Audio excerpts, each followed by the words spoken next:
Good morning. It is 8:54 on Thursday, and I'm on the last few minutes of my prep period. I wanted to jump in and see if I can tell you like the COVID craziness that I alluded to last night as far as my district is concerned. So this time last year we were told, right around this time last year, we were told we had to start working from home because COVID cases were up and cold and flu season was coming and all of that. And so we are now at that time of the year. And let me try and put this as succinctly as possible because I feel like I've just been annoyed so many different times for different reasons. Number one, my desks are currently in rows. Can you see that? They're in rows. I absolutely, positively, with all my heart and soul, hate rows. It's just not my favorite thing. I actually think classroom management is more challenging when they are in rows. But we've been told we have to keep them in rows for COVID reasons because they want kids separated, the proper amount of feet and facing forward. Fine, I put my desk in rows. I would say about a week or so ago, we were told kids are now going to be allowed to dress out for PE in the locker room, which they weren't doing before because the locker room is just kind of a place where there's no defined space for everyone. But as of right now, they've progressed us into allowing kids to dress out for PE. So you have kids intermixing that are definitely not as socially distanced as one would think. And the UA classes that I've talked about quite a bit.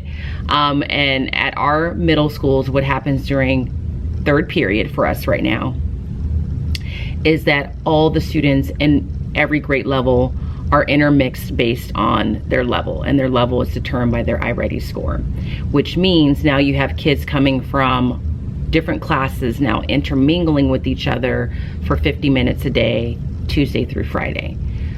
Which then begs the question, well, if we are at a place as a district where we feel comfortable with kids intermingling in classes that are not their homeroom class or their switch class, then you would think we must also be at a place that we can put our tables back in table groups.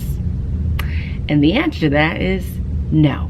Putting your kids in table groups is unsafe in terms of COVID precautions.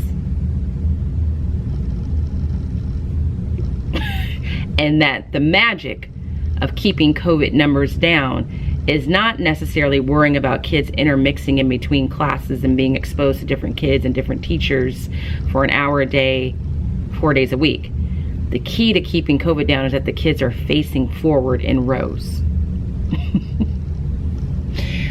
Which makes zero sense. And I think for me and many of the teachers that I've spoken to at this site as well as other sites, specifically at the middle school level, because in elementary you're not intermixing kids like that, is the absolute mixed messaging that is. Like, either we're so progressed and we got this so under control that kids can intermix for UA electives and start dressing out for PE and therefore should be able to sit in table groups, or we're not that progressed and that it's not safe for them to be in table groups, which would then logically mean it's also not safe for them to be intermixing with classes and students and teachers that they don't normally have. I think any logical person thinks that. I think the people that are making these decisions also understand that logic because it is a logical train of thought. But for whatever reason, we're being told, no, we're being progressive in how we get things back to normal. And somehow progressive means starting with large intermixing of kids and working our way down to table groups in your homeroom class. Where I think, as well as others, progressive would have been, let's start with table groups and see how that goes. And if that's fine, let's move to dressing out for PE. And if that's fine, let's move to intermixing kids. That's what I would think. But what do I know? I'm just a teacher in the district. So that has been extremely frustrating. It makes no sense to me. That is the bell. And it's not making a lot of sense to a lot of teachers. So there's been a lot of union concerns and site concerns and statements sent to the leaders of the district, but it doesn't look like that's going to change much. So that's the COVID update with teaching. That's all I can say now because the kids are going to be out the door. But you tell me, does that make sense to you? It's 4:15ish. I'm getting ready to go home, but first I'm writing something down that I need to make sure that I do before I go to bed. There. I'm going home to change and go to my 5:30 Orange Theory class. Today, actually, the end of the day turned into a bit of a challenge for different reasons. I had a couple of student issues that I had to work through. Nothing major, but just some students needed some support. And that took up some time, and then we had the library, which I knew, but that makes for a short day. So we didn't get through everything that I wanted to with my switch class, but we got through most of everything. And they're not too far behind from homeroom. Really proud of my homeroom students with the discussion they had today with Cujo.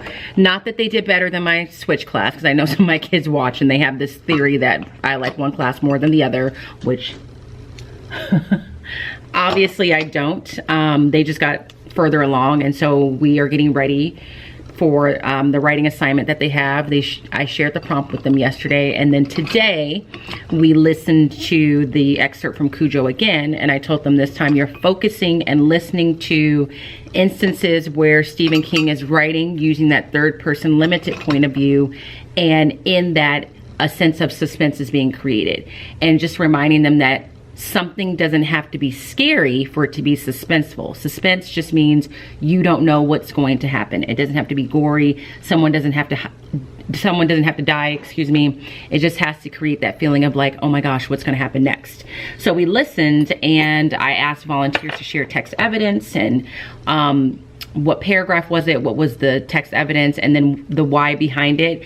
And so they did that, and I just felt like as a class we were having a really good fluid conversation about pieces of text evidence, why they selected it. And of course I'm telling the class, you know, if you hear your classmate share something and you hadn't marked that down, I would definitely suggest that you highlight it as well and annotate some notes so that you have some options when you're left to your own devices to write. So, you know, you have those moments in class where you're like, look at my kids actually engaging themselves and learning. That was the moment that I had, so that was good. And we didn't do much in history. We read one more little piece that we started yesterday from Nearpod. So they learned the concept of a bicameral government, that there's 3 branches of government and what those 3 branches do. There we go. My camera shut off because my memory card ran out of space. We talked about representation in the Senate and the House and why that's structured the way that it is. And then that's as far as we got. So that went well. And then I had a meeting after school that I just finished up not too long ago. A friend of mine who I actually used to teach with just dropped off some phonics books. Because the UA level that I teach are students that are struggling academically, and there are a few students that need some additional support in phonics instruction.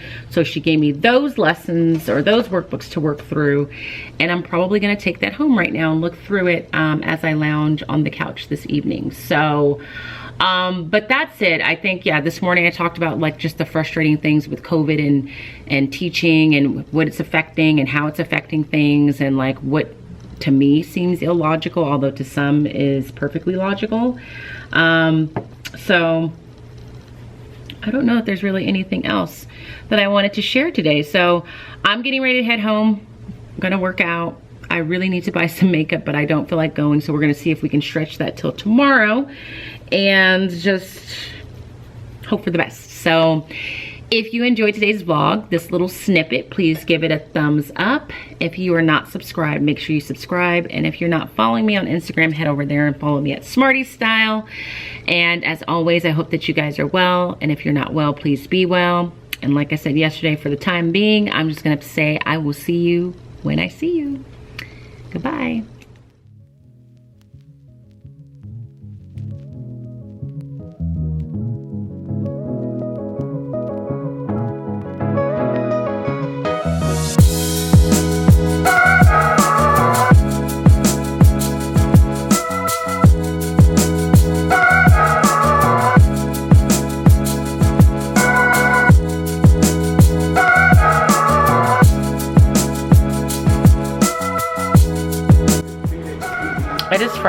about 6:45. I'm obviously at home. I just finished eating a handful of gummy bears before I take a Peloton class, which is so smart. But I vlogged yesterday, not a whole lot. I think I was mostly talking about just some of the ways that COVID is affecting our teaching schedules at my school and how students are grouped and what they're allowed to do and not allowed to do and what makes sense and doesn't make sense to me.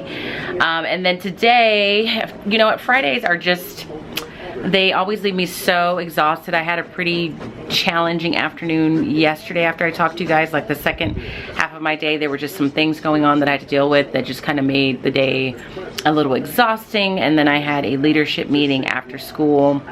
And then I came home, walked Riley, and then I was supposed to take a class at Orange Theory. I was all dressed and ready to go, and then Liza was having a situation that she needed help with, so I didn't get to take the class, and I ended up getting home a little bit later, or much later than what I would have normally done. And by the time I went to bed last night, I was barely able to keep my eyes open and brush my teeth before I went to bed. Today, got to work early. Today I knew we weren't going to be learning anything new. We are still working on the Constitutional Convention lesson. We only got through a couple of the Nearpod slides. And then we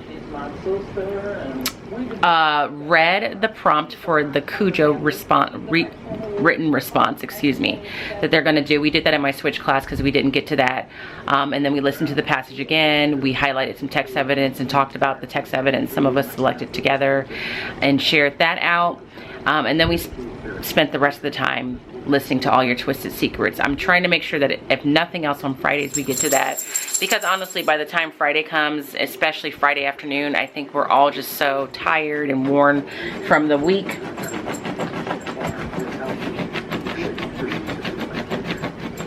Riley, is the carpet moving?